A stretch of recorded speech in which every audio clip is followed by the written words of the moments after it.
I pray you tell me, where a gentle maiden dwelleth named Yum Yum. Your word of cocoa, in pity speak, oh speak, I pray you. Why, who are you who ask this question?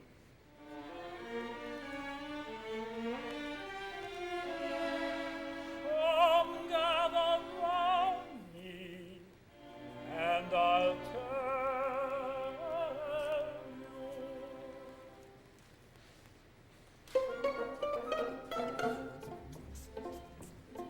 A wandering minstrel, I, a thing of shreds and patches, of ballad songs and snatches, and dreamy lullaby. My catalog is long through every passion ranging, and to your humors changing, I tune my summer song. I tune my song.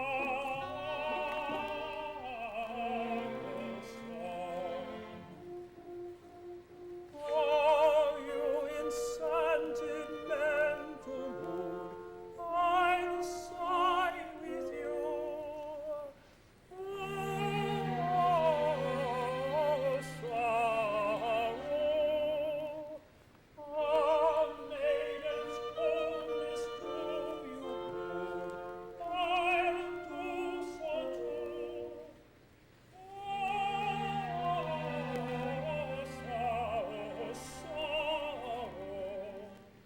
I'll charm your willing ears with songs of lovers' fears,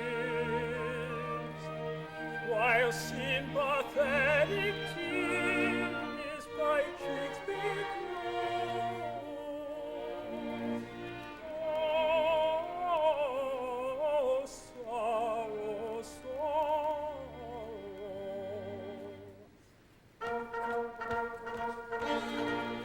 But the patriotic sentiment is wanted, 5 patriotic ballads cut and dried, for whenever a country's banner may be planted, all other local banners are denied. Long, long dresses, every race assembled, never quail or they conceal it if they do, and they should be surprised if they should tremble before the mighty trumpet goes a tiddly-do. They should be surprised if they should tremble with the lump before the mighty trumpet goes a tiddly-do. And if you call for a song of the sea, we'll heave the capstan round with a yo-he-ho for the wind is free, our anchors a trip and our helms a lee. Hurrah for the homeward bound! Yo-ho-he-ho, hurrah for the homeward bound! To lay aloft in a howling breeze may tickle a landsman's taste, but the happiest hour a sailor sees is when he's down at an inland town with his Nancy on his knees. Yo-ho! And his arm around her waist. And there's a capstan lofty, so as the fiddler swings the sound. Yo-he-ho, and around me lump, hurrah for the homeward bound. Yo-he-ho, and around me lump, yo-ho-ho, ho-ho-ho-ho-ho-ho-ho-ho-ho-ho.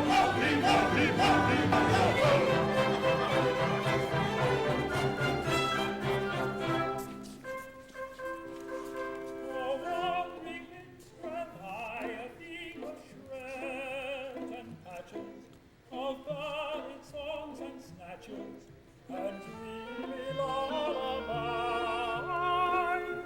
and dreamy lullaby,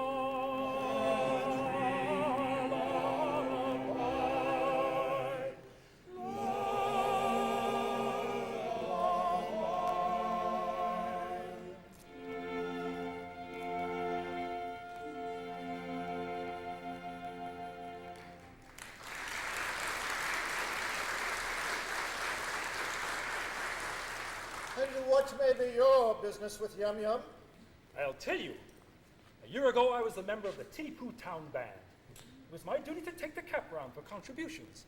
While discharging this delicate office, I saw Yum Yum. We loved each other at once, but she was betrothed to her guardian, Coco, a cheap tailor. and I saw that my suit was hopeless. Overwhelmed with despair, I quitted the town. Judge of my delight when I learned a month ago that Coco had been condemned to death for flirting. I hurried back at once in the hope of finding Yum Yum at liberty to listen to my protestations. It is true that Coco was condemned to death for flirting, but he was reprieved at the last moment and raised to the exalted rank of Lord High Executioner under the following remarkable circumstances.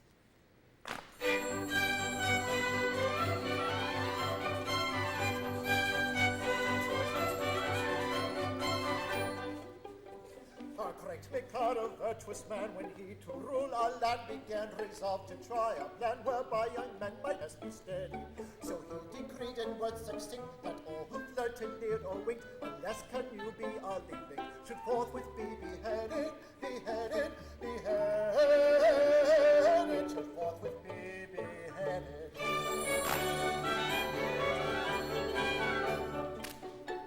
And I expect you'll all agree that he was right to so decree. And I am right and you are right and all is right as right can be. And you are right and we are right and all is right as right as right can be. And all is right as right can be. Right as right can be.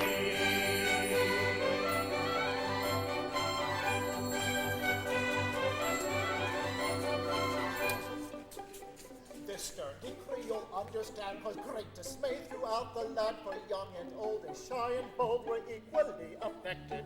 The youth who winked a roving eye or breathed a non-connubial sigh was thereupon condemned to die. He usually objected, objected, objected, he usually objected.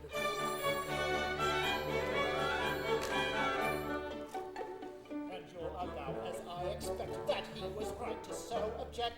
And I am right, and you are right, and everything is quite correct. And you are right and we are right and everything is right is quite correct. And everything is quite correct. All is quite correct.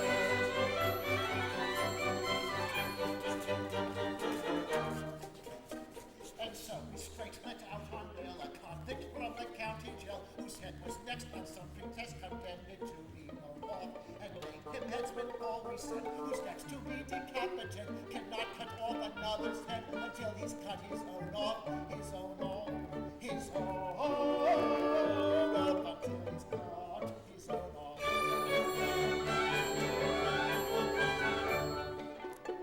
And we are right, I think you'll say, to argue in this kind of way. And I am right, and you are right, and all is right, and you are late. And you are right and we are right and all is right and you are right and all is right and we are right and all is right.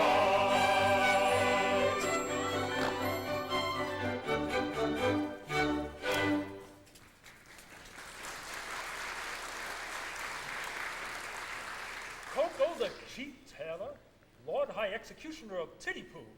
Why, that's the highest rank a citizen can attain. It is. Our logical Mikado, seeing no moral difference between the dignified judge who condemns a criminal to die and the industrious mechanic who carries out the sentence, has rolled the two offices into one, and every judge is now his own executioner. But how good of you, for I see that you are a nobleman of the highest rank, to condescend to tell all this to me, a mere strolling minstrel. Don't mention it. I am, in point of fact, a particularly haughty and exclusive person of pre-Adamite ancestral descent. You will understand this when I tell you that I can trace my ancestry back to a protoplasmal primordial atomic globule. Consequently, my family pride is something inconceivable. I can't help it. I was born sneering. But I struggle hard to overcome this defect. I mortify my pride continually. When all the great officers of state resigned in a body because they were too proud to serve under an ex-tailor, did I not unhesitatingly accept all their posts at once? And the salaries attached to them. You did. It is consequently my degrading duty to serve these upstart as First Lord of the Treasury, Lord Chief Justice, Commander-in-Chief, Lord High Admiral, Master of the Buckhounds, Groom of the Backstairs, Archbishop of Titipu, and Lord Mayor, both acting and elect, all rolled into one. And at a salary, a poobah paid for his services. Oh, I, a salaried minion. But I do it. It revolts me, but I do it. And it does you credit. But I don't stop at that. I go and dine with middle-class people on reasonable terms. I dance at cheap suburban parties for a moderate fee. I accept refreshment at any hands, however lowly. I also retail state secrets at a very low figure. For instance, any further information about Yum Yum would come under the head of a state secret. Another insult. And I think a light one.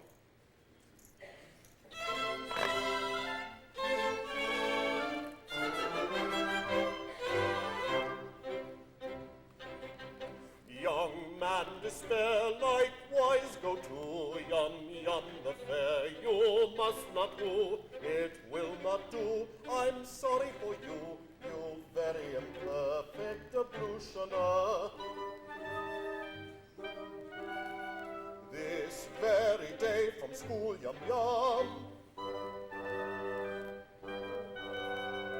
will wend away and homeward come with eaten rum and a rum-tum-tum to wed the Lord High Executioner.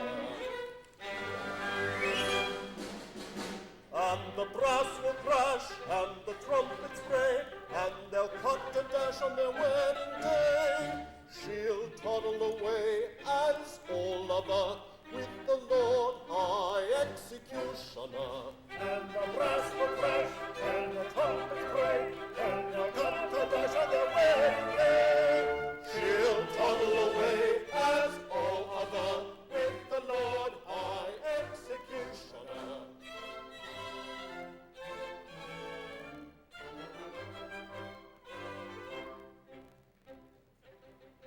It's a hopeless case, as you may see, and in your place away I flee. But don't blame me, I'm sorry to be of your pleasure a diminutioner. They'll vow their pact extremely soon. In point of fact, this afternoon, a honeymoon with that buffoon at 7 commences, so you shun her. And the brass will crash, and the trumpets bray, and they'll cut a dash on their wedding day. She'll toddle away as all other with the Lord High Executioner. And the brass will crash, and the trumpets bray, and they'll cut the dash on their wedding day. She'll toddle away as all other with the Lord High Executioner.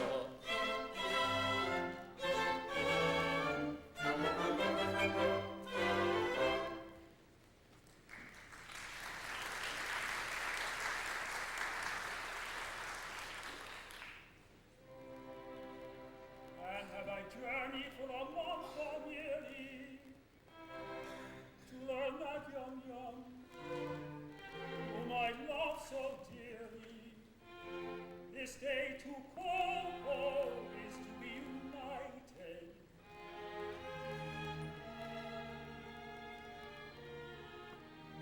The fact appears to be as you've recited.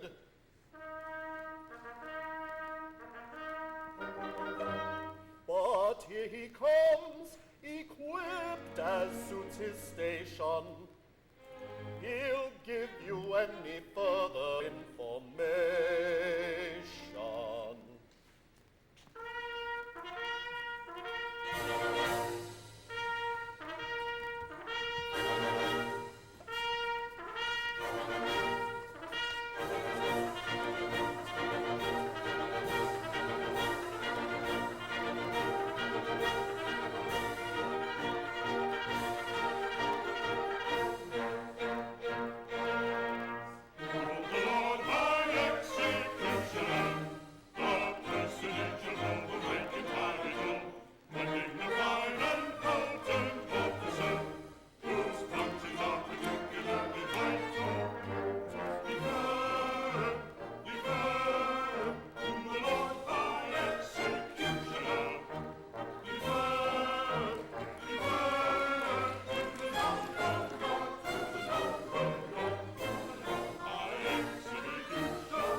chances, liberated then on bail, on my own recognizances, wafted by a favoring gale, as one sometimes is in trances, to a height that few can scale, save by long and weary dances, surely never had a maid, under such like circumstances, so adventure was a tale, which lay rank with most romances, taken from the county jail, by a set of curious chances, surely never had a maid, so adventurous a tale.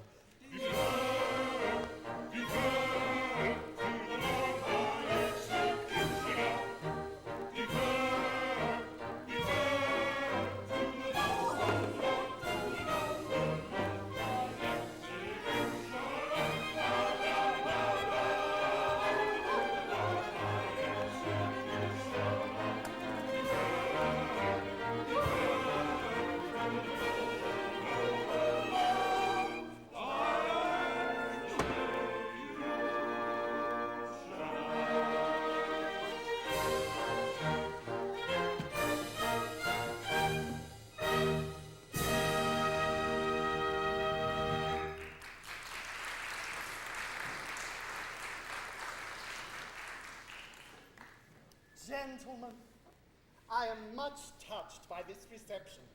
I can only trust that by strict attention to duty, I shall ensure a continuance of those favors which it will ever be my study to deserve. If I should ever be called upon to act professionally, I am happy to think that there will be no difficulty in finding plenty of people whose loss will be a distinct gain to society at large.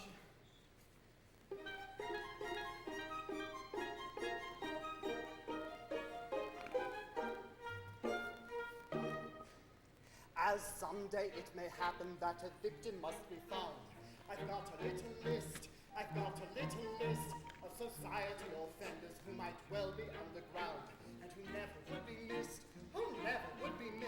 There's the pestilential nuisances who write for autographs, or people who have flabby hands and irritated laughs, or children who are up and floor you with them flat, or persons who in shaking hands shake hands with you like that, and all the persons who on spoiling tete-a-tetes insist, they'd none of them be missed.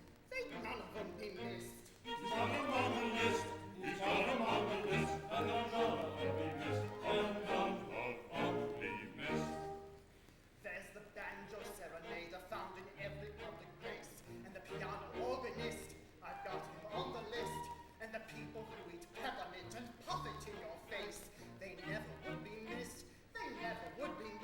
Then the idiot who praises with enthusiastic tone all centuries but this and every country but his own, and the lady from the provinces who dresses like a guy and who doesn't think she dances but would rather like to try, and that singular anomaly, the gossip columnist, I don't think she'd be missed.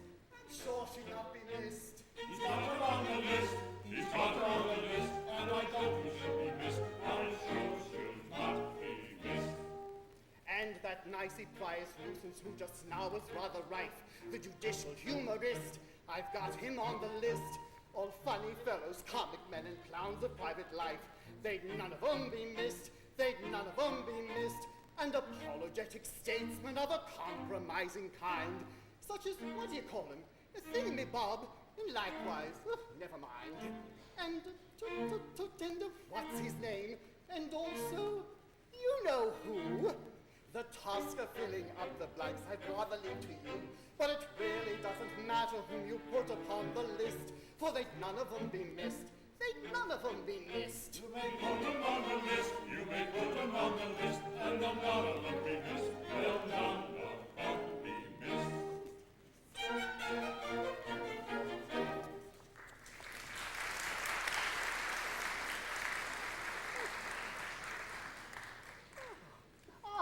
Pooh-Bah, it seems that the festivities in connection with my approaching marriage must last a week. I should like to do it handsomely, and I want to consult you as to the amount I ought to spend upon them. Certainly. In which of my capacities? As First Lord of the Treasury, Lord Chamberlain, Attorney General, Chancellor of the Exchequer, Privy Purse, or Private Secretary? Suppose we say as private secretary. Speaking as your private secretary, I should say that as the city shall have to pay for it, don't stint yourself. Do it well. Exactly. As the city will have to pay for it. That is your advice? As your private secretary. Of course, as Chancellor of the Exchequer, I am bound to see that due economy is observed. Oh, but you said just now, don't stint yourself, do it well. As private secretary. And now you say that due economy must be observed. As Chancellor of the Exchequer. I see. Come over here where the Chancellor can't hear us. Now, as my solicitor, how do you advise me to deal with this difficulty? Oh, as your solicitor, I should have no hesitation in saying, chance it. Oh, thank you, I will. If it were not that as Lord Chief Justice, I am bound to see that the law isn't violated. I see. Come over here where the Chief Justice can't hear us. Now then, as First Lord of the Treasury, Of course, as First Lord of the Treasury, I could propose a special vote that would cover all expenses. If it were not that as leader of the opposition, it would be my duty to resist it tooth and nail. Or, as Paymaster General, I could so cook the accounts that as Lord High Auditor I should never discover the fraud. But then, as Archbishop of Titipu, it would be my duty to denounce my dishonesty and give myself into my own custody as First Commissioner of Police. that's extremely awkward. I don't say that all these distinguished people couldn't be squared, but it is right to tell you that they wouldn't be sufficiently degraded in their own estimation, unless they are insulted with a very considerable bribe. The matter shall have my careful consideration. But my bride and her sister's approach, and any little compliment on your part, such as an abject grovel in a characteristic Japanese attitude, would be esteemed a favor. No money, no grovel.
maids from school. Everything is so fun.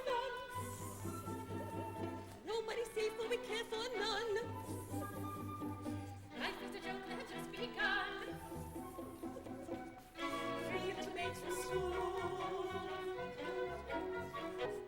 3 little maids in Poland ready, come from the ladies and the nanny. 3 from the genius to Larry. 3 little maids from school. 3 little maids from school.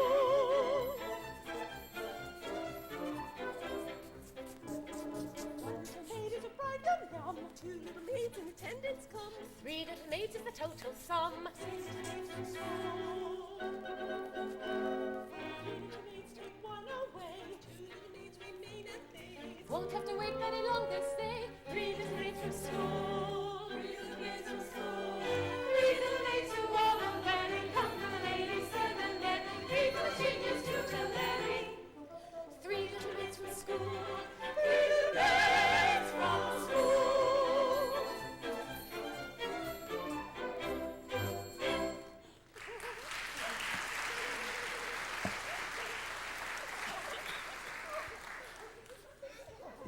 At last, my bride that is to be. Oh, you're not going to kiss me before all these people? Well, that was the idea. It seems odd, don't it? It's rather peculiar. Oh, I expect it's all right. Must have a beginning, you know. Well, of course, I know nothing about these things, but I've no objection if it's usual. Oh, it's quite usual, I think. Lord Chamberlain? I have known it done. Oh, thank goodness that's over. Oh. Why, that's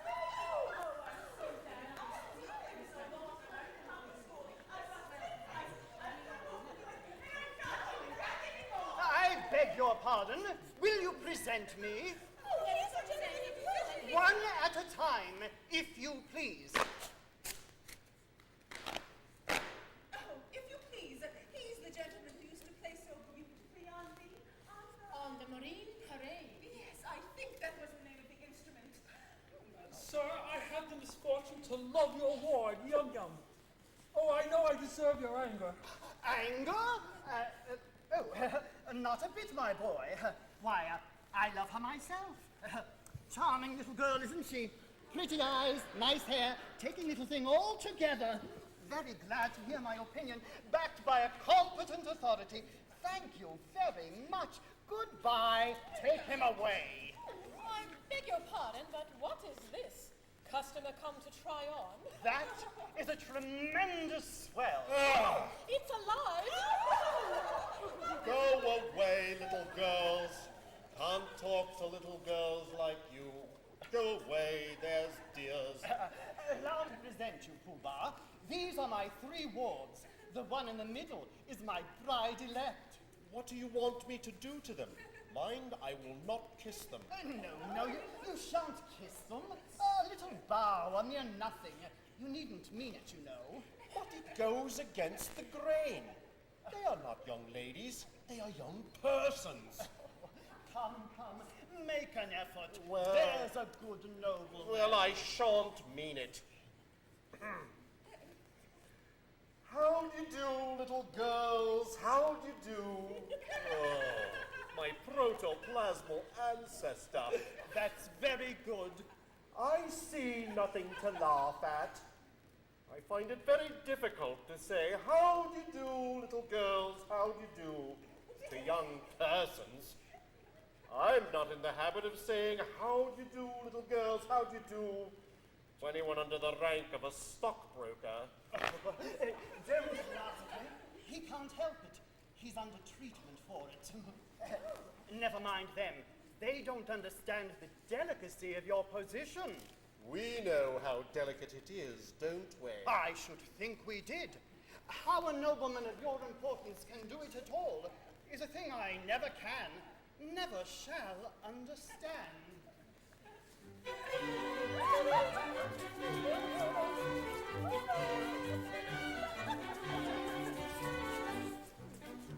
So please very much regret if we have failed in etiquette.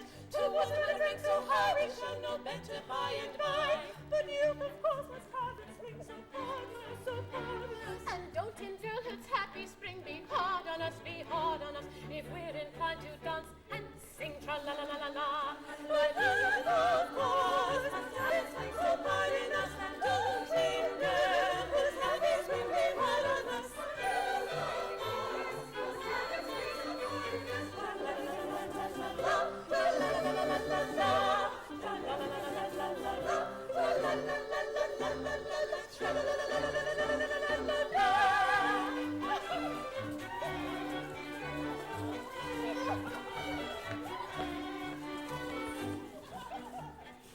If you want to recollect, you cannot show too much respect towards the highly titled few, but nobody does, and why should you? That youth at us should have its fling is hard on us, is hard on us. To our prerogative we cling, so pardon us, if we decline to dance and sing. Tra-la-la-la-la-la, tra-la-la-la-la-la, tra-la-la-la-la-la, tra-la-la-la-la-la, tra-la-la-la-la-la, tra-la-la-la-la-la,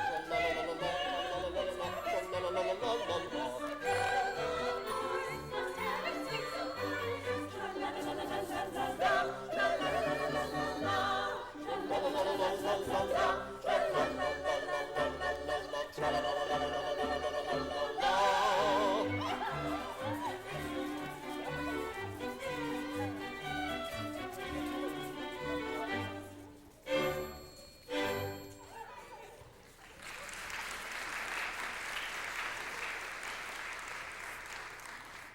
Yum, at last we are alone. I have sought you night and day for 3 weeks in the belief that your guardian was beheaded, and I find that you are about to be married to him this afternoon. Alas, yes. But you do not love him. Alas, no. Modified rapture. But why do you not refuse him? What good would that do? He's my guardian, and he wouldn't let me marry you. But I would wait until you were of age. You forget that in Japan, girls do not arrive at years of discretion until they are 50. True, 17 to 49 are considered years of indiscretion. Besides, a wandering minstrel who plays a wind instrument outside tea houses is hardly a fitting husband for the ward of the Lord High Executioner. But, shall I tell her? Yes, she will not betray me. What if it should prove that, after all, I am no musician? There, I was certain of it directly I heard you play. What if it should prove that I am no other than the son of His Majesty the Mikado? The son of the Mikado? But why is your Highness disguised? And what has your Highness done? And will your Highness promise never to do it again? Some years ago I had the misfortune to captivate Kadishah, an elderly lady of my father's court. She misconstrued my customary affability into expressions of affection and claimed me in marriage under my father's law. My father, the Lucius Junius Brutus of his race, ordered me to marry her within the week or perish ignominiously on the scaffold. That night I fled his court, and, assuming the disguise of a second trombone, joined the band in which you found me. And I had the happiness of seeing you. Oh, if you please, I think your Highness had better not come too near. The laws against flirting are excessively severe. But we are quite alone, and no one can see us. Still, that doesn't make it right. To flirt is capital. It is capital. And we must obey the law. Deuce take the law. I wish it would, but it won't. If it were not for that, how happy we might be. Happy indeed. If it were not for the law, we should now be sitting side by side. Like that. Instead of being obliged to sit half a mile off. Like that. We should now be gazing into each other's eyes. Like that. Breathing sighs of unutterable love. Like that. With our arms around each other's waists. Like that. Yes, if it wasn't for the law. If it wasn't for the law. As it is, of course, we couldn't do anything of the kind. Not for worlds. Being engaged to Coco, you know. Being engaged to Coco.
Let me make it clear to you, this is what I'll never do. This or this, or this, or this. This is what I'll never, never do. This or this, or this, or this. This is what I'll never do. I'll never do. Or this.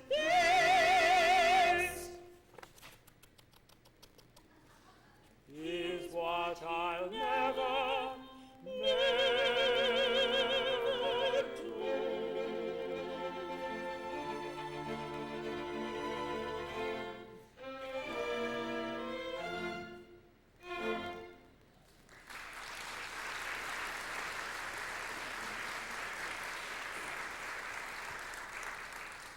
There she goes.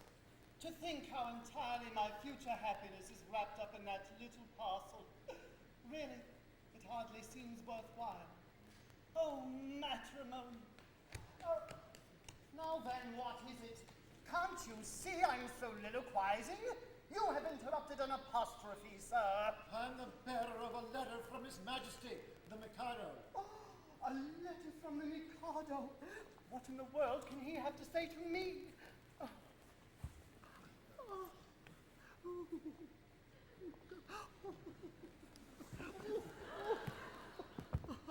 Ah, here it is at last. I thought it would come sooner or later. The Mikado is struck by the fact that no executions have taken place in Titpu for a year. And he's decreed that unless somebody is beheaded within 1 month, the post of Lord High Executioner shall be abolished, and the city reduced to the rank of a village. But that will involve us all in irretrievable ruin. Yes, I don't know what's to be done. I shall have to execute somebody at once. The only question is, who shall it be? Well, it seems unkind to say so, but as you're already under sentence of death for flirting, everything seems to point to you. To me? What are you talking about? I can't execute myself. Why not? Why not? Because, in the first place, self-decapitation is an extremely difficult, not to say dangerous thing to attempt. And in the second, it's suicide, and suicide is a capital offense. That is so, no doubt. We might reserve that point. True, it could be argued 6 months hence before the full court. Besides, I don't see how a man can cut off his own head. A man might try. Even if you only succeeded in cutting it half off, that would be something. It would be taken as an earnest of your desire to comply with the imperial will. No. Pardon me, but there I am adamant.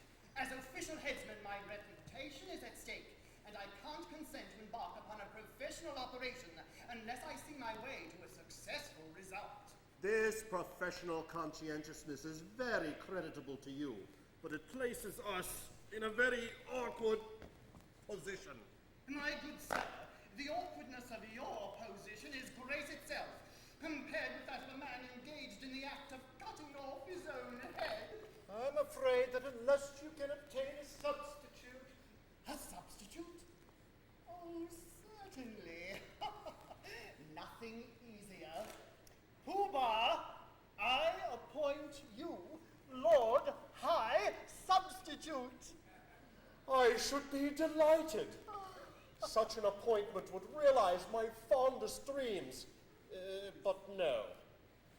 Under any sacrifice, I must set bounds to my insatiable ambition.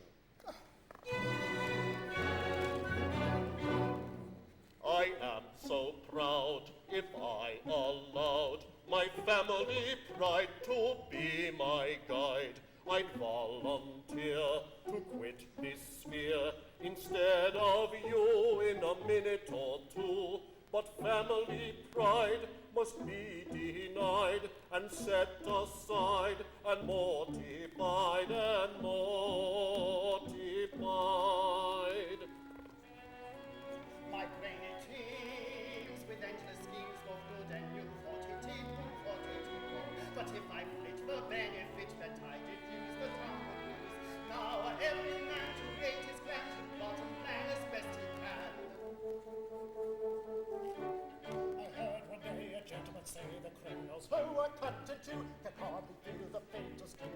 Austrain without but pain. If this is true, it's jolly for you, your courage through to bid us adieu. I am so proud. Like rainy tears, with My battle speed rise, but if I put the baby with what's good, I'll lose the taste. Now, every old age is going to work and man as best he can. And so, although I'm ready to go, yet recollect what disrespect divine neglect to thus effect the saying direct. So I object. And so, although I wish to go, and greatly pine to brightly shine, and take the line of a hero fine with freedom mine, I must be kind. And go and show both friend and foe how much you dare. I'm quite aware it's your affair, yet I declare I take your share, but I don't much care. I must object.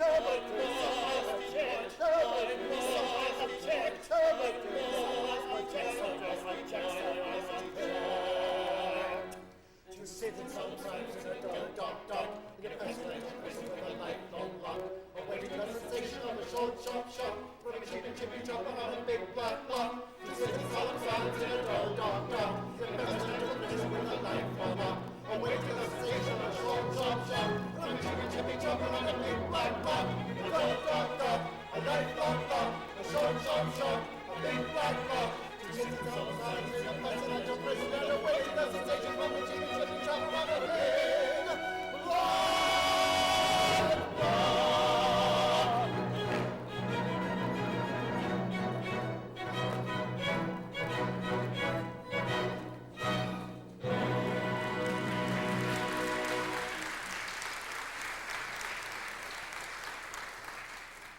This is simply appalling.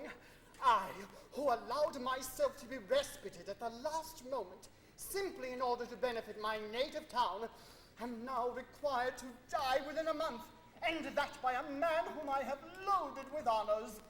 Is this public gratitude? Is this... Go away, sir! How dare you?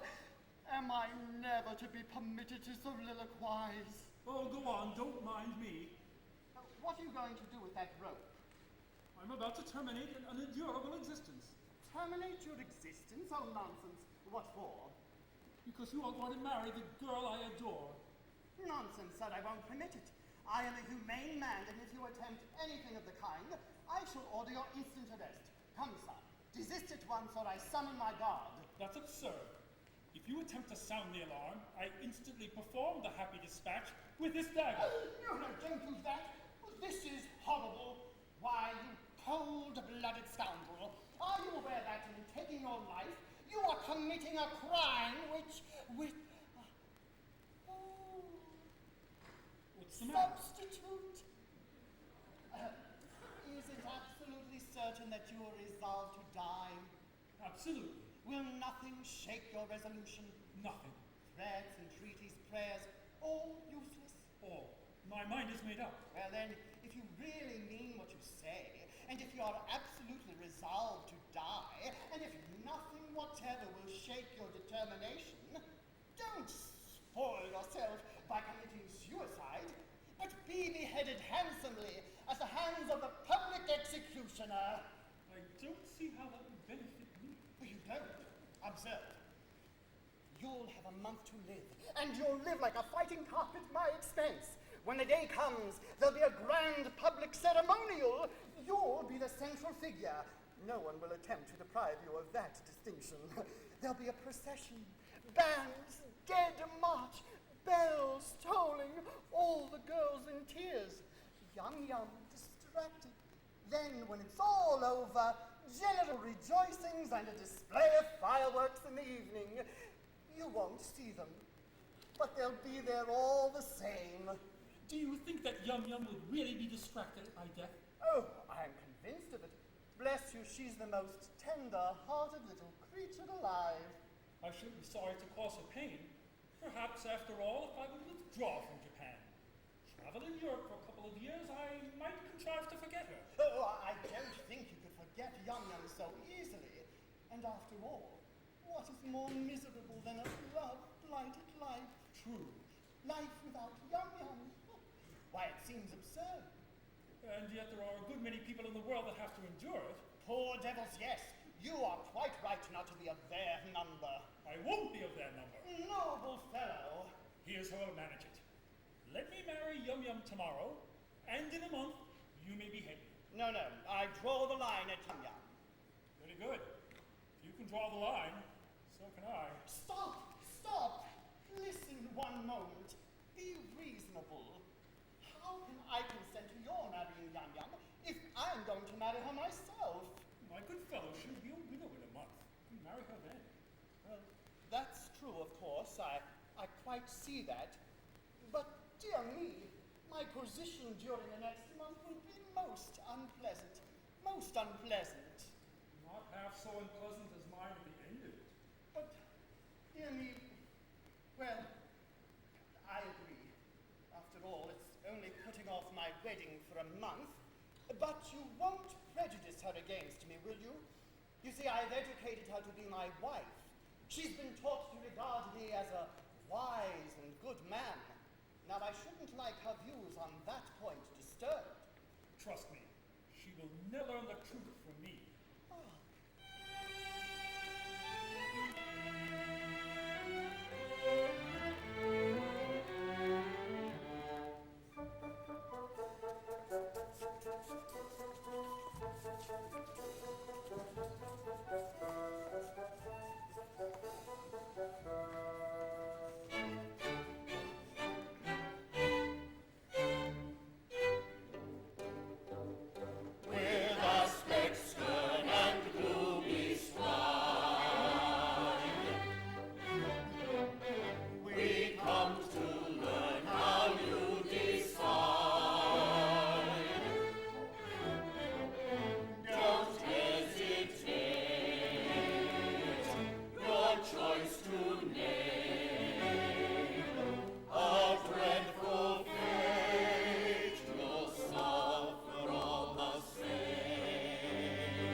What you mean to do, we punctually appear. Congratulate me, gentlemen, I found a volunteer. The Japanese agree with the Tis Nanki-Poo. Let me go. I think he'll do. Yes, you do. He yields his life if I'll Yum-Yum surrender. Now I adore that girl with passion tender, and could not yield her with a ready will, or her a lot, if I did not adore myself with passion tender still, with passion tender still. Ah, yes, he loves himself with passion tender still. Take her. Not you, silly. Take her. She's yours.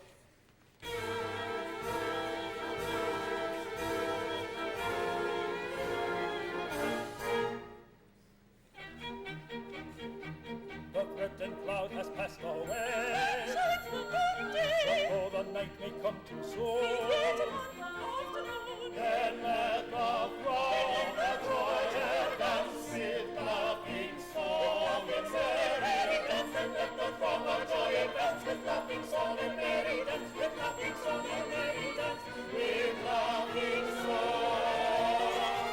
With joyous shout, with joyous shout and ringing cheer, in all the ways, in all the ring, the ring, the ring, with joyous shout, ringing shout, and ringing, ringing, ringing, ringing, ringing, ringing, ringing, ringing, ringing, ringing, ringing, ringing, ringing,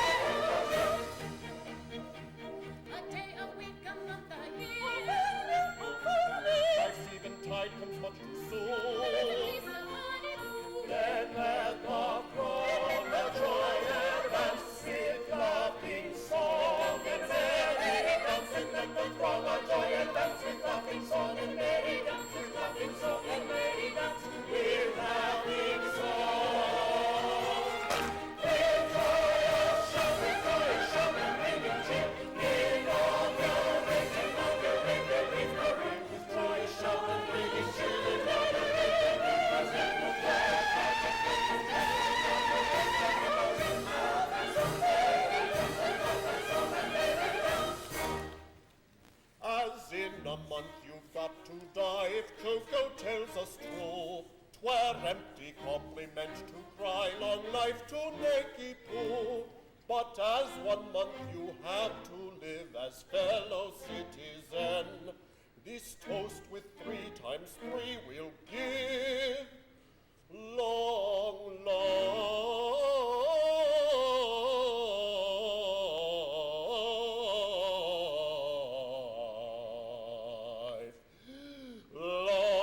life to you, long life to you, long life to you. Till then.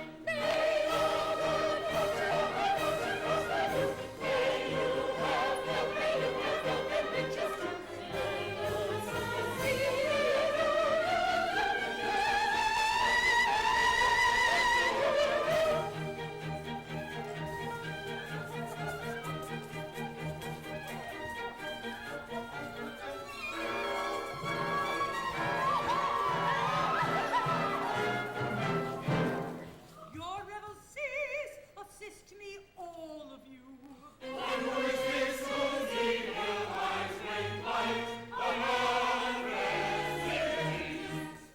I claim my perjured lover, Nanky Poo. For footage and delight, it never dies. Come back, oh Shalfoo, come back to joy.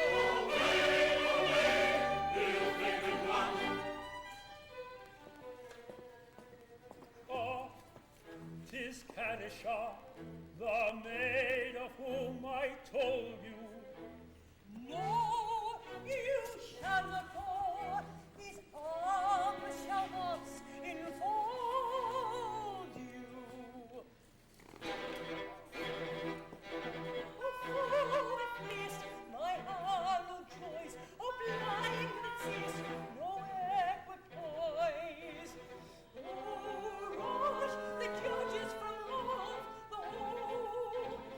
Oh, peace,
to marry Yum Yum.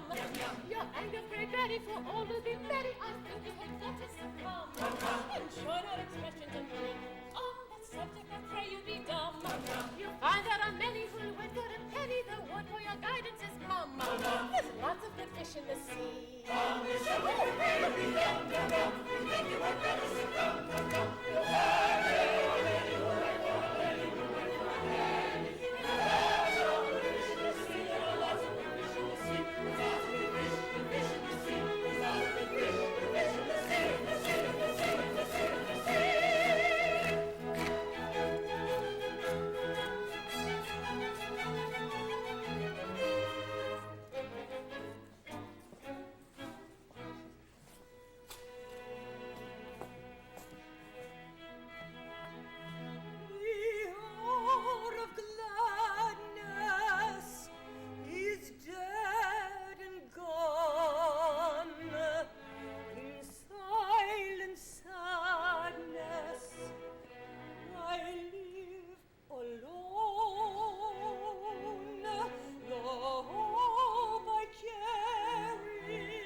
Despite bravado, I know he is the son of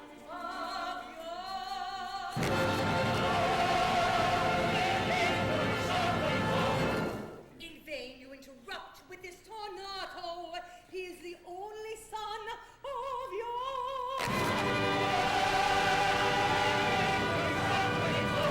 Aspire!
Sometimes I sit and wonder, in my artless Japanese way, why it is that I am so much more attractive than anyone else in the whole world.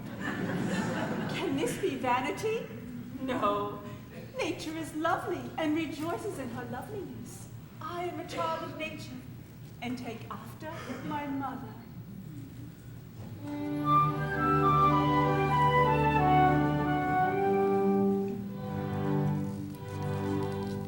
The sun whose rays are all ablaze with ever-living glory does not deny his majesty, he scorns to tell a story. He would exclaim, I blush for shame, so kindly be indulgent. But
smile upon me. Today I am to be married to the man I love best. And I believe I am the very happiest girl in Japan. Oh, the happiest girl indeed. For she is indeed to be envied who has obtained happiness in all but perfection. In all but perfection? Here, it can't be denied that the fact that your husband is to be beheaded in a month is in its way a drawback. It does seem to take the top off of it, you know. Oh, I don't know about that. It all depends. At any events, he will find it a drawback. Not necessarily. Bless you, it all depends. I think it very indelicate of you to refer to such a subject on such a day, if my married happiness is to be. Cut short? Well, cut short in a month. Can't you let me forget it? Yum Yum in tears. And on her wedding morn. Yes, they've been reminding me that in a month you're to be beheaded. Yes, we've been reminding her that you're to be beheaded. It's quite true, you know. You are to be beheaded. Divisions of time are purely arbitrary. Who says that 24 hours makes a day? There's a popular impression to that effect. Then we'll face it. We'll call each second a minute, each minute an hour, each hour a day, and each day a year. At that rate, we've about 30 years of married happiness before us. And at that rate, this interview has already lasted 4 hours and 3/4. Certainly, how time flies when one is thoroughly enjoying oneself. That's the way to look at it. Don't let's be downhearted. There's a silver lining to every cloud. Let's be perfectly happy. By all means, let's thoroughly enjoy ourselves. It's absurd to cry. Quite ridiculous.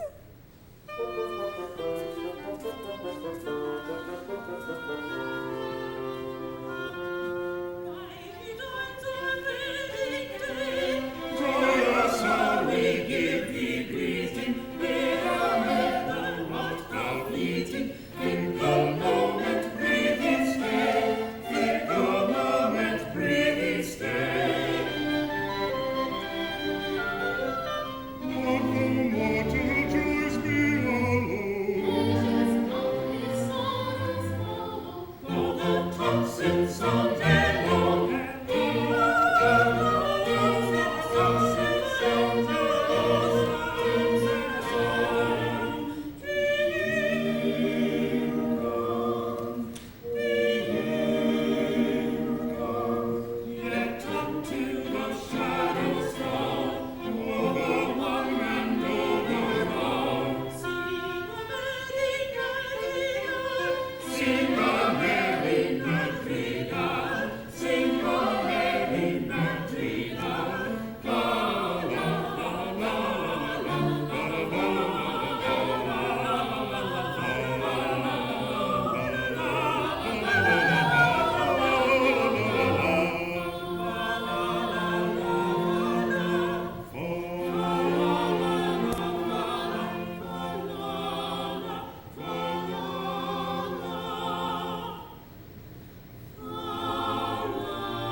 Let us try the ready tear, for the hours are surely creeping, little need for woeful weeping, till the sad sundown is near, till the sad sundown is near.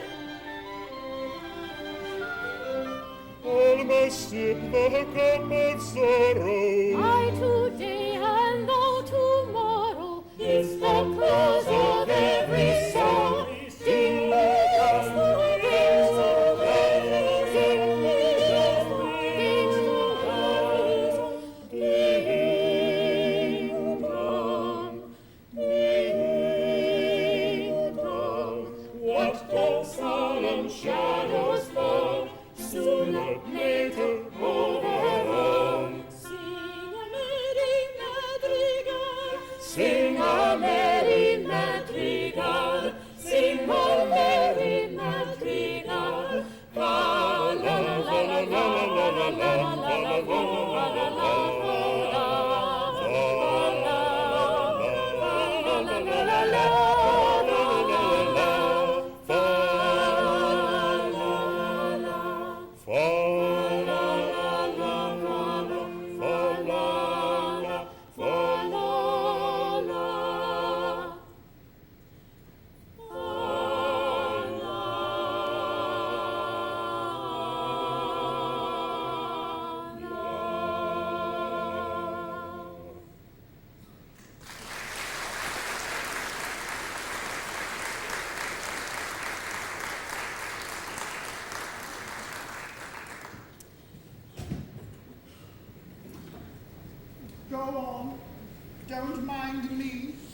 I'm afraid we're distressing you.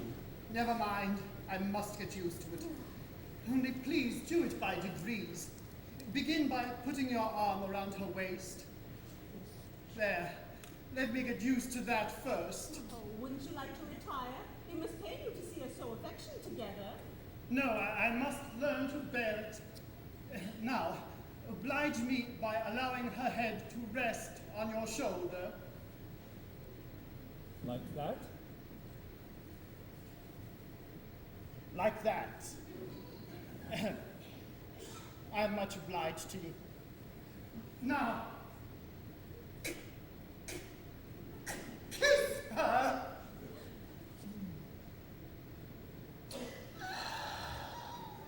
Thank you. It's simple torture. Come, bear up. After all, it's only for a month. No, it's no use deluding oneself with false hopes. What do you mean? My child, my poor child, how shall I break it to her? My little bride that was to have been. Was to have been? Yes, you never can be mine. Oh, I am so glad. I've just ascertained that by the Mikado's law, when a married man is beheaded, his wife is buried alive. Buried alive? Buried alive. It's a most unpleasant death. But whom did you hear that from? Oh, from Kuba. He's my solicitor. But he may be mistaken. So I thought. So I consulted the Attorney General, the Lord Chief Justice, the Master of the Rolls, the Judge Ordinary, and the Lord Chancellor. They're all of the same opinion.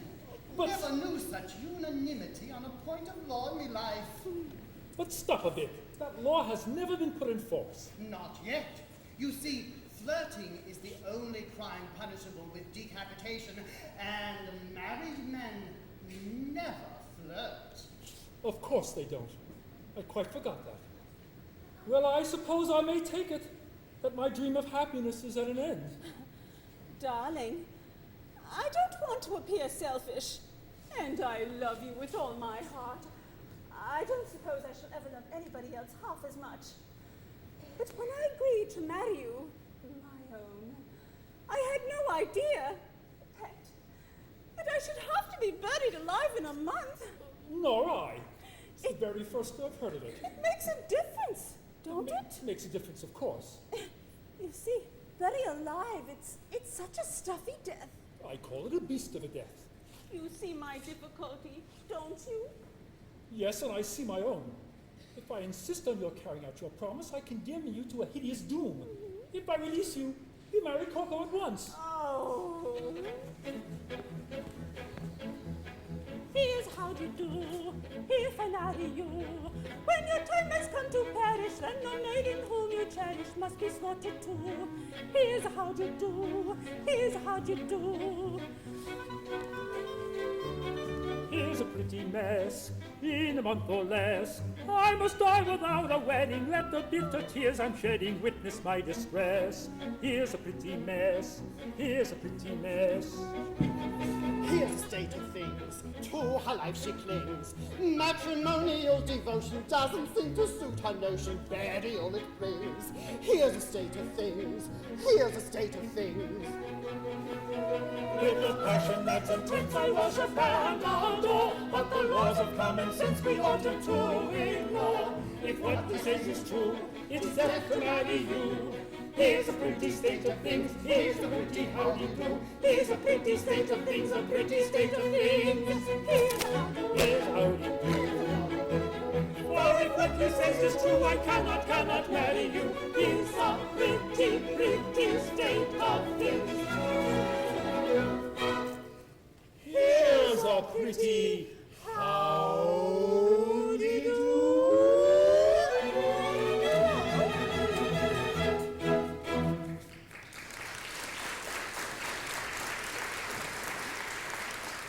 Oh, my poor boy, I'm really very sorry for you. Thanks, old fellow. I'm sure that you are. You see, I'm quite helpless. I quite see that.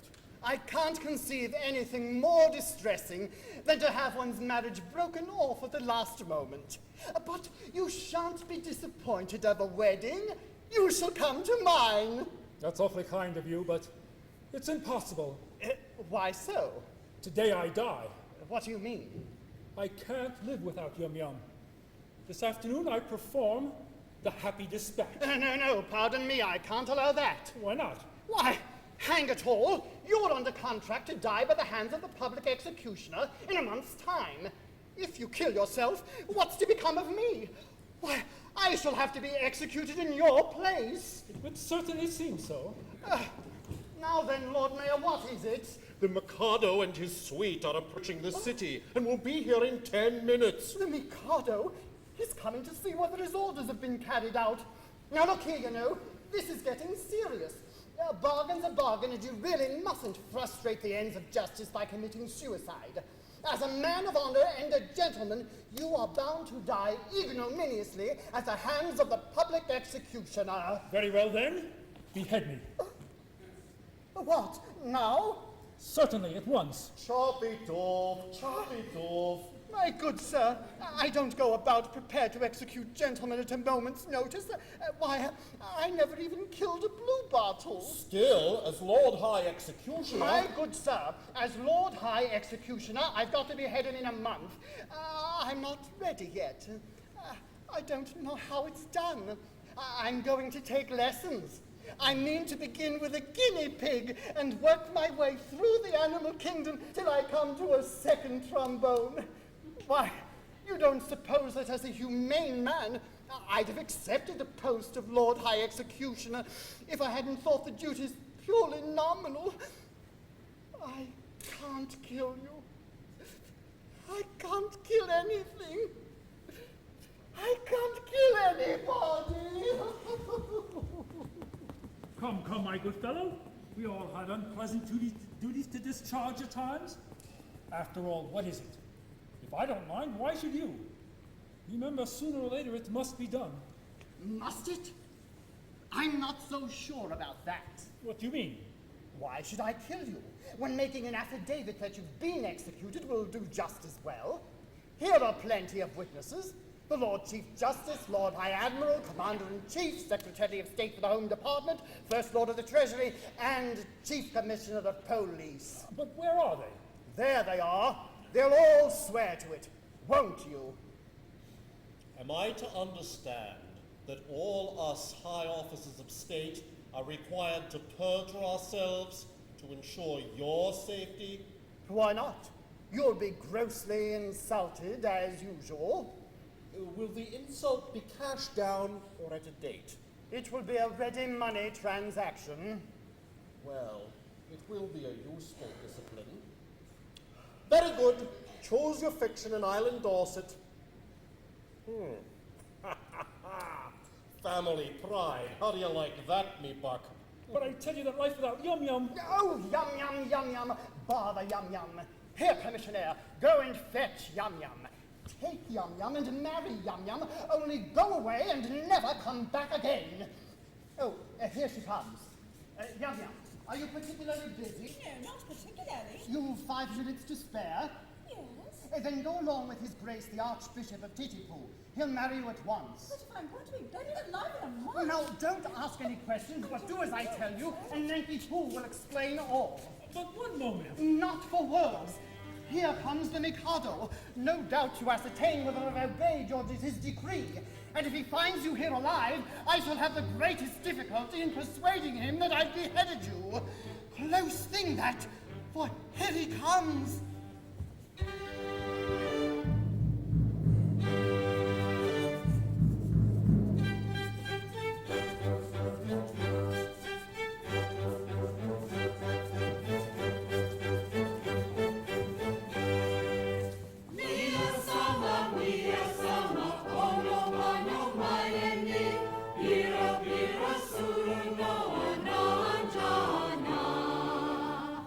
Tokotonya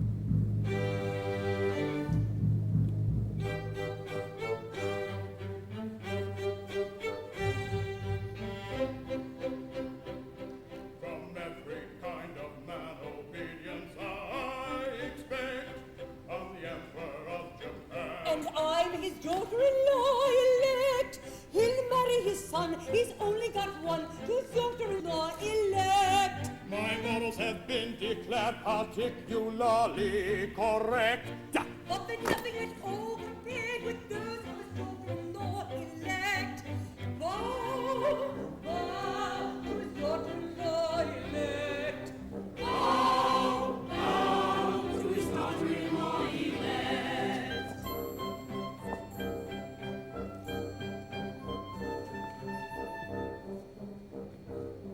In a fatherly kind of way, I govern each tribe and sect, all cheerfully on my sway. Except his daughter-in-law elect, as tough as a bone, with a will of her own, is his daughter-in-law elect. My nature is love and light, my freedom from all defect. Is insignificant quite compared with his daughter-in-law elect. Bow, bow to his daughter-in-law elect. Bow, bow to his daughter-in-law elect.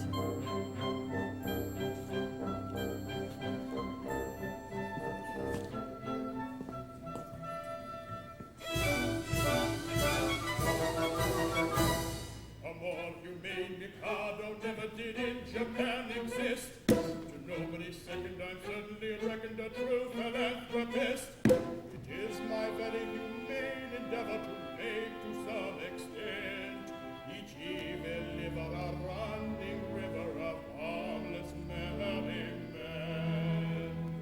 My object all sublime, I shall achieve in time to let the punishment fit the crime, the punishment fit the crime, and make each prisoner pant, unwillingly represent a source of innocent merriment, innocent merriment.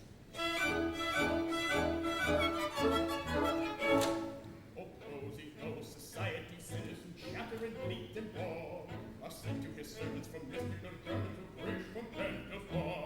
The amateur tenor whose vocal villanies all desire to shirk shall during off hours exhibit his powers to madam to souls wax work. The lady who dyes a chemical yellow or stains her grey abuse, or pinches her figure, is painted with vigor and that walnut juice. The inch you through in railway carriages scribbles on window panes. We only suffer to ride on a puffer in parliamentary trains.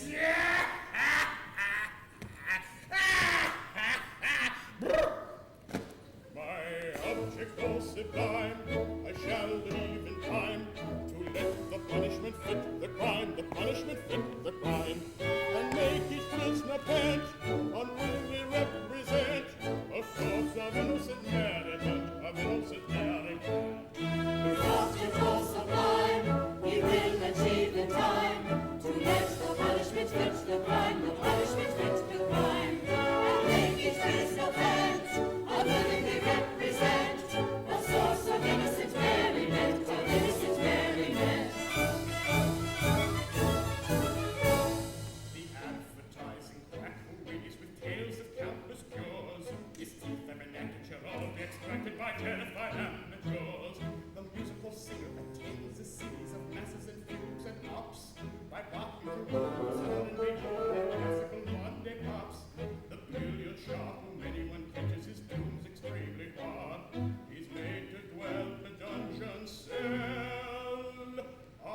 honored in being permitted to welcome your majesty. I guess the object of your majesty's visit, your wishes have been attended to. The execution has taken place. Oh, you've had an execution, have you? Yes, the coroner has just handed me his certificate. I am the coroner. And this is the certificate of his death. At Titipu, in the presence of the Lord Chancellor, Lord Chief Justice, Attorney General, Secretary of State for the Home Department, Lord Mayor, and groom of the second floor front? They were all present, Your Majesty. I counted them myself. Very good house. I wish I'd been in time for the performance. Oh, a tough fellow he was, too. A man of gigantic strength. His struggles were terrific. It was really a remarkable scene. Describe it. Oh.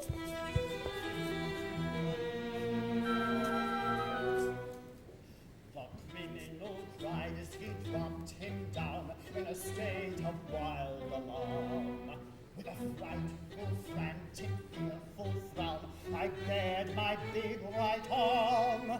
I seized him by his little pigtail, and on his knees fell he. As he squirmed and struggled and gurgled and goggled, I drew my sleeveless knee. My sleeveless knee. Oh, never shall I forget the cry or the shriek that shrieked as I gnashed my teeth when from its sheath I drew my sleeveless knee.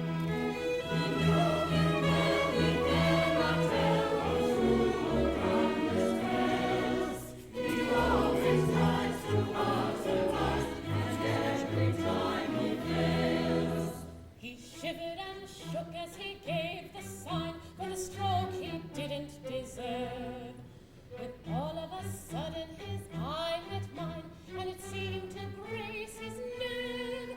For he nodded his head and kissed his hand, and he whistled an air did he, as the saber true cut cleanly through his cervical vertebrae.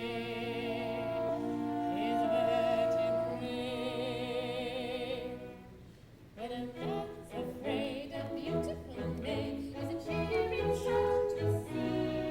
And it's all out loud that warm inside was soothed by sight of me. I'll tell you what I said, the truth is hard to reach. For this is act of all this fact amounts to all disease. Now, though you'd have said that Ted was dead, for its owner dead was he. It stood on its neck with a smile well bred, and bowed 3 times to me.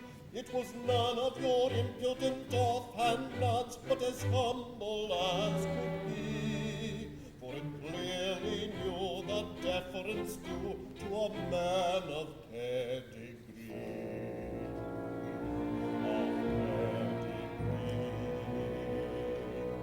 And its own, I vow, this deathly bow was a touching sight to see. Though trunkless yet, it couldn't forget the deference due to me. This haughty youth is his own truth, and arms in praise. And in his face it calls to grace, exactly as he says. Exactly, exactly, exactly, exactly as he says.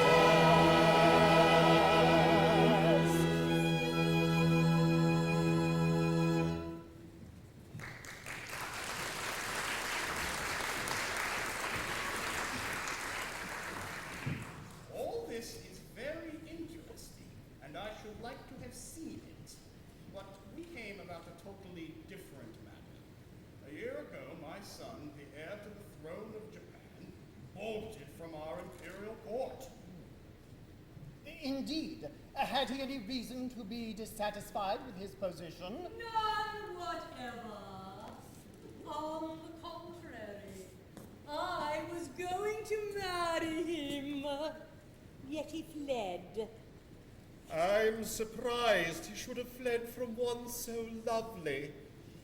That's not true. No. You hold that I am not beautiful because my face is plain. But you know nothing. You are still unenlightened. Learn then that it is not in the face alone that beauty is to be sought. My face is unattractive. It is. But I have a left shoulder blade that is a miracle of loveliness. People come miles to see it. My right elbow has a fascination few can resist. Allow me. It is on view Tuesdays and Fridays upon presentation of visiting card. As to my circulation, it is the largest in the world. And yet he fled. And is now masquerading in this town, disguised as a second trombone. A second trombone? Yes. Would it be troubling you too much if I asked you to produce him? He goes by the name of... Nanky Poo. Nanky Poo. It's quite easy. That is, it's rather difficult. In point of fact, he's gone abroad. Gone abroad? His address? Hoboken. What's the matter? See here his name, Nanky Poo, beheaded this morning. Oh, where shall I find another? Dear, dear, dear, this is very tiresome. My poor fellow, in your anxiety to carry out my wishes, you have beheaded the heir to the throne of Japan. I beg to offer an unqualified apology. I would like to associate myself with that expression of regret. We really hadn't the least notion. Of course you hadn't. How could you? Come, come, my good fellow, don't distress yourself. It was no fault of yours. If a man of exalted rank chooses to disguise himself as a second trombone, he must take the consequences. Oh, it really distresses me to see you take on so. I've no doubt he thoroughly deserved all he got. We are infinitely obliged to your majesty. Much obliged, Your Majesty. Very much obliged, Your Majesty. Obliged? Not a bit. Don't mention it. How could you tell? No, of course we couldn't tell who the gentleman really was. It wasn't written on his forehead, you know. It might have been on his pocket handkerchief, but Japanese don't use pocket handkerchiefs. I forget the punishment for compassing the death of the heir apparent. Punishment? Something lingering with oily diversity. Something of that sort. I think boiling oil occurs in it, but I'm not sure. I know it's something humorous, but lingering. Either boiling oil or melted lead. Oh, come, don't fret. I'm not a bit angry. If your majesty will accept our assurance, we had no idea. I knew nothing about it. I wasn't there. That's the pathetic part. Unfortunately, the fool of an act says compassing the death of the heir apparent. There's not a word about a mistake. No. Or not knowing. No. Or having no notion. No. Or not being there. No. There should be, of course. Yes. But there isn't. Oh. That's the slovenly way in which these acts are always drawn. However, cheer up. It'll be all right. I'll have it altered. Next session. Oh. Now, let's see about your execution. Will after luncheon suit you? Can you wait till then? Oh, yes. We can wait till then. Then we'll make it after luncheon. I don't want any lunch. I'm really very sorry for you all, but it's an unjust word, and virtue is triumphant only in theatrical performances. See how the fates their gifts allot, for A is happy, B is not, yet B is worthy, I dare say, of more prosperity than A. Is B more worthy? I should say is worth a great deal more than A. Yet A is happy, oh so happy, laughing ha ha, chaffing ha ha, nectar quaffing ha ha ha. Ever joy yourself again, happy undeserving A. Ever joy yourself again, happy undeserving A.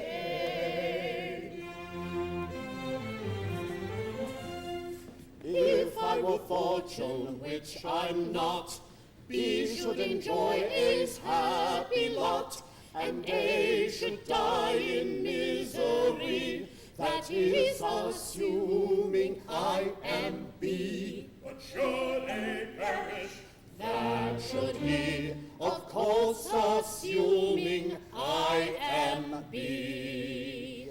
B should be happy, oh so happy, laughing ha ha, chaffing ha ha, nectar quaffing ha ha ha. But condemned to die is he, wretched meritorious B.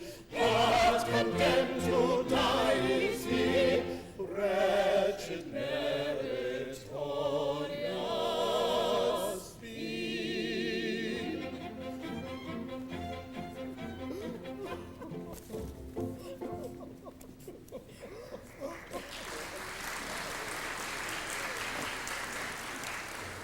Well, a nice mess you've got us into with your nodding head and the deference due to a man of pedigree.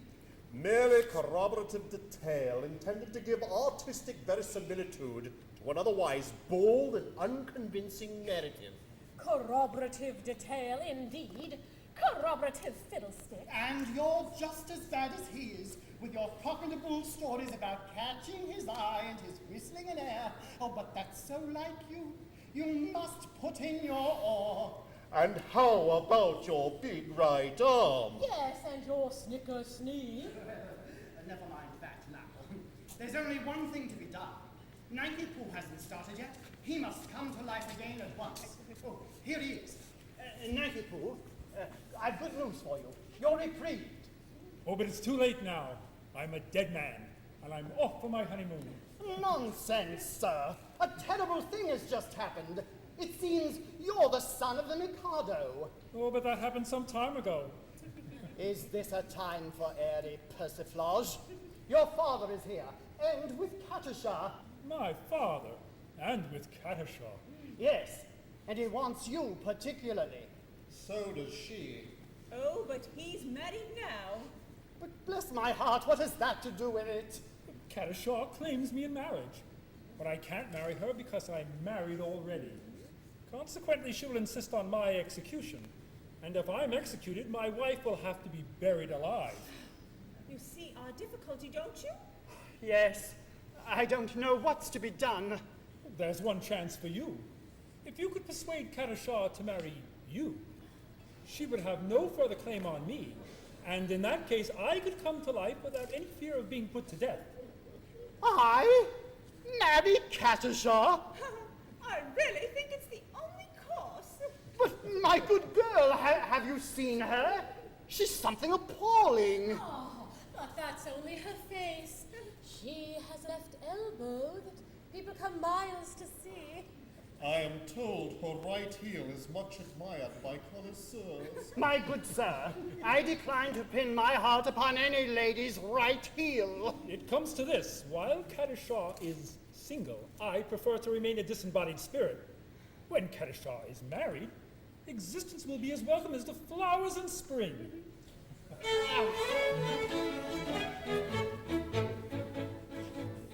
The flowers that bloom in the spring. Tra-la, we promise of merry sunshine. As we merrily dance and we sing, tra-la, we welcome the hope that they bring. Tra-la, of a summer of roses and wine, of a summer of roses and wine. And that's what we mean when we say that a thing is welcome as flowers that bloom in the spring. Tra-la-la-la-la, tra-la-la-la-la, the flowers that bloom in the spring. Tra-la-la-la-la, tra-la-la-la-la, tra-la-la-la-la-la.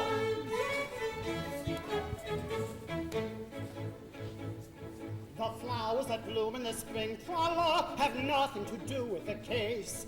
I've got to take under my wing, tra-la, a most unattractive old thing, tra-la, with a caricature of a face, with a caricature of a face.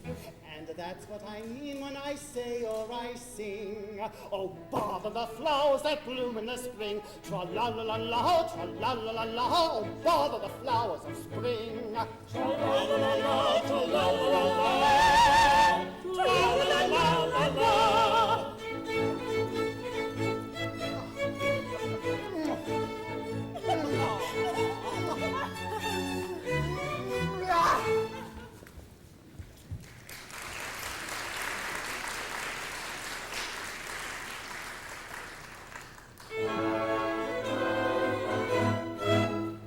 Alone and yet alive. Oh, sepulchre, my soul is still my body's prisoner. Remove the peace that death alone can give. My doom to weep, my punishment to live.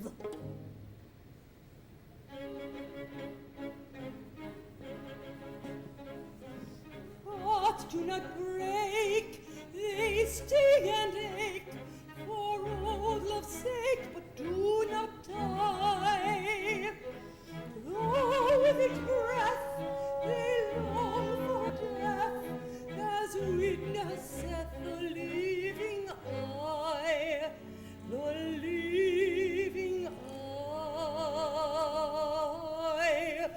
Oh,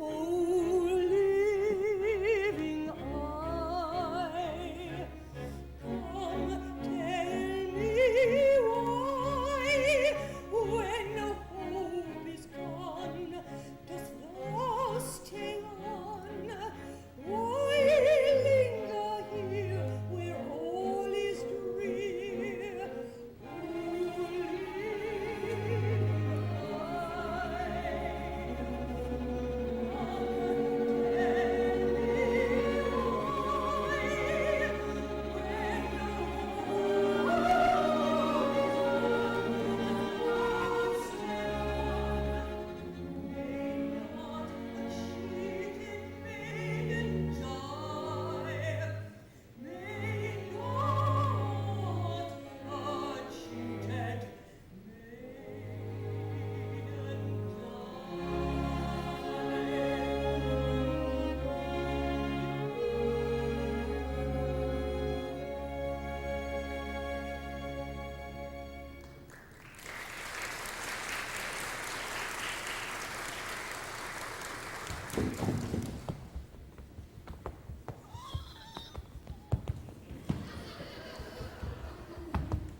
Oh, the miscreant who robbed me of my love. But vengeance pursues. They are heating the cauldron. Katusha, behold, a suppliant at your feet. Katusha, mercy! Mercy? Had you mercy on him? See here, you. You have slain my love. He did not love me, but he would have loved me in time. I am an acquired taste. Only the educated palate can appreciate me. I was educating his palate when he left me. When he is dead, and where shall I find another?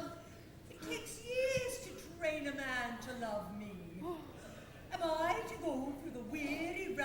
again, and at the same time implore mercy for you who robbed me of my prey? I mean, my pupil. Just as his education was at the point of completion. Oh, where shall I find another? Here. What? Countess, for years I have loved you with a white-hot passion that is slowly but surely consuming my very vitals.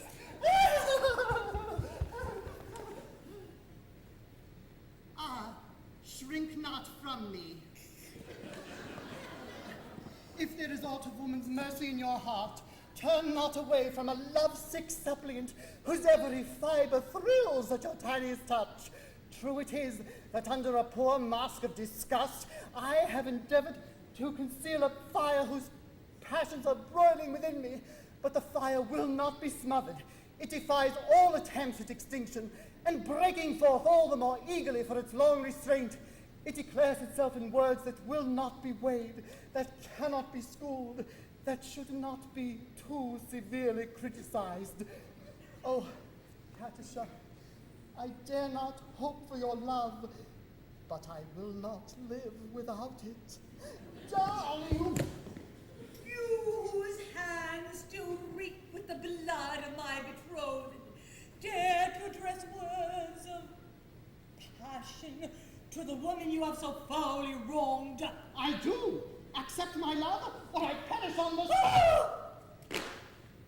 Go to! Who knows so well as I that no one ever yet died of a broken heart? Oh, you know not what you say. Listen.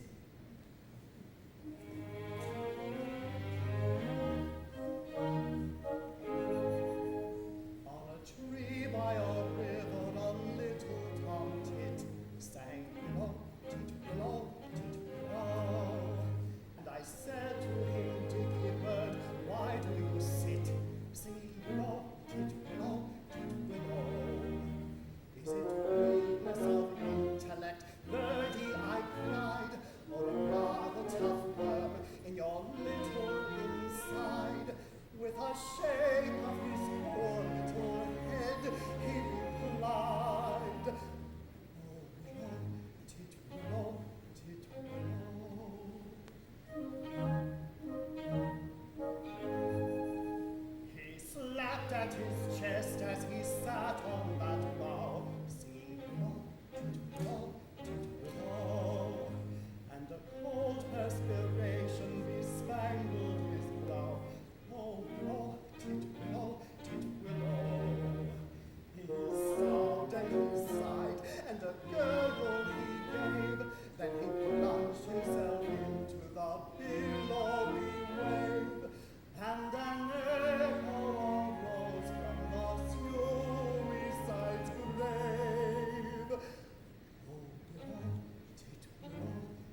is a roaring and the tiger is a lashing of a tail. Yes, like to see a tiger from the Congo or the Niger, and especially when a lashing of his tail.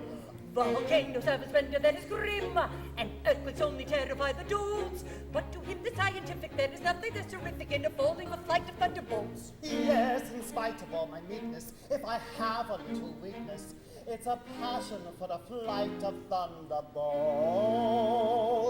If that is so, sing daddy down daddy, it's evident very I'll take someone. Away we'll go and merrily mad, no toddly tatty till day is done.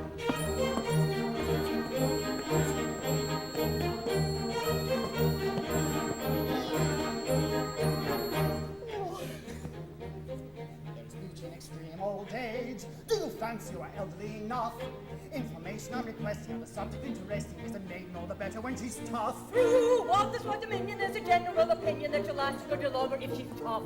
Are you old enough to marry, do you think?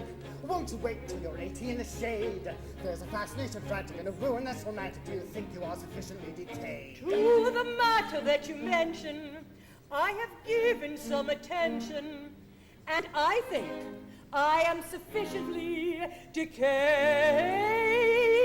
If that is so, sing daddy down daddy, it's evident very our taste someone. Away we go and merrily married, our toddly tatty till day is done. If that is so, sing daddy down daddy, it's evident very our taste someone. Away we go and merrily married, our toddly tatty till day is done. Sing daddy down daddy, we'll merrily marry, toddly tatty till day is done.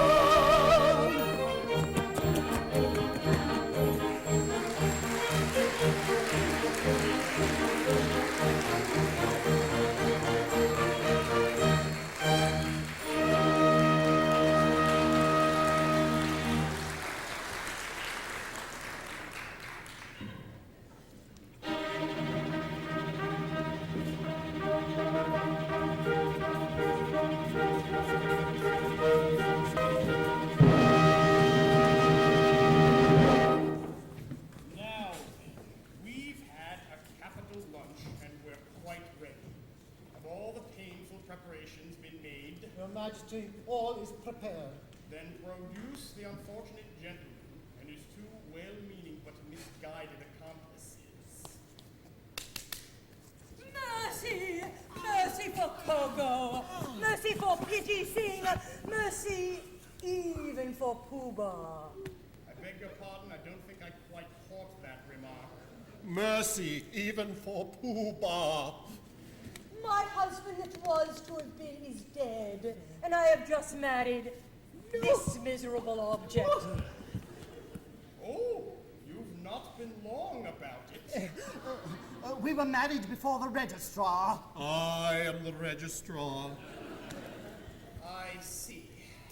But my difficulty is that, as you have slain the heir apparent... The heir apparent is not slain. Bless my heart, my son, and your daughter-in-law elected. Traitor! You have deceived me! Yes, you are entitled to a little explanation, but I think you will give it better whole than in pieces. Your Majesty, it's like this. It is true that I stated that I had killed Nanky Pooh. Yes, with most affecting particulars. Merely corroborative detail. Will you refrain from putting in your oar? Narrative. It's like this. When Your Majesty says, let a thing be done, it's as good as done. Practically, it is done. Because Your Majesty's will is law. Your Majesty says, kill a gentleman, and a gentleman is told off to be killed. Consequently, that gentleman is as good as dead. Practically, he is dead. And if he is dead, why not say so? I see. Nothing could possibly be more satisfactory.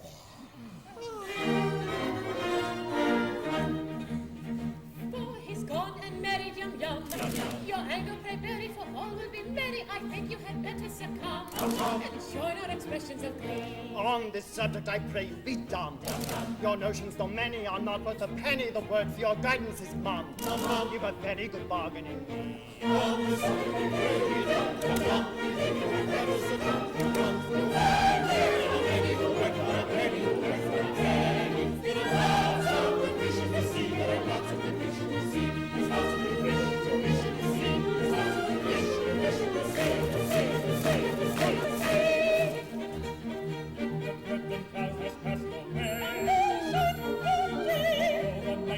comes to soul.